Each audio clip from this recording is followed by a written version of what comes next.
Kenji Girac, un de ses oncles, se suicide devant sa femme Soraya. Un membre de sa famille s'est ôté la vie, sa femme était à proximité, un geste peu anodin.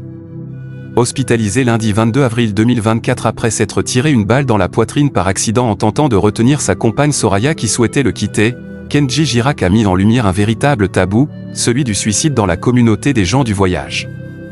Un tabou qui le concerne pourtant. Il y a peu, l'un de ses proches a commis l'irréparable. Son geste a été une véritable déflagration. Très alcoolisé dans la nuit du dimanche 21 au lundi 22 avril 2024 et alors qu'il rentrait d'une soirée passée au casino, Kenji Girac a été hospitalisé après s'être tiré une balle dans la poitrine lors d'une dispute avec sa compagne Soraya Miranda.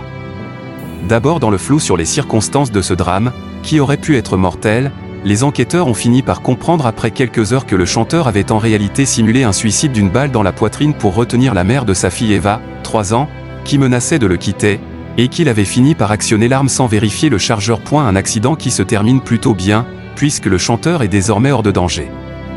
Mais son geste n'a pas manqué de rappeler à ses proches un autre suicide, survenu quelques semaines plus tôt, comme Olivier Janson, le procureur en charge de l'affaire, l'avait expliqué durant sa conférence de presse jeudi dernier. L'un de ses oncles s'est ôté la vie. Le suicide chez les voyageurs existe et c'est même l'actualité de la famille de Kenji Girac à travers le suicide d'un oncle, plus ou moins proche, a-t-il expliqué. Un membre de sa famille qui était gravement malade et qui s'est suicidé le 24 mars 2024, en Dordogne, d'un coup de fusil. Le tir de ce coup de fusil a été effectué au niveau du thorax et l'épouse de l'intéressé était à proximité, a-t-il conclu sur ce triste épisode, survenu il y a moins d'un mois. Un tabou difficile à lever alors. Kenji Girac a-t-il voulu, dans un geste désespéré, mimer le geste de son oncle devant Soraya, sa compagne, qui était elle aussi à proximité? Pour le moment, difficile de le savoir.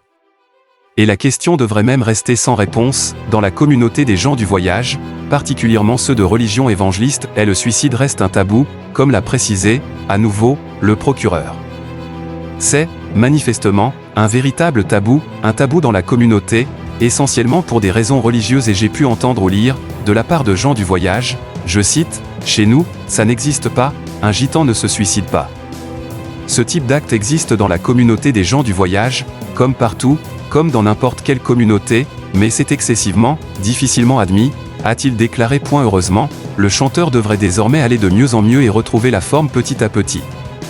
Il souhaite préciser qu'il est content que tout soit, à ses yeux, désormais au clair et qu'il regrette extrêmement fortement ce qui s'est passé. Il dit « J'ai fait quelque chose qui n'est pas moi, qui n'est pas dans mes habitudes », a conclu le procureur. Et le temps est désormais à l'apaisement, en public et surtout en privé, pour remonter la pente.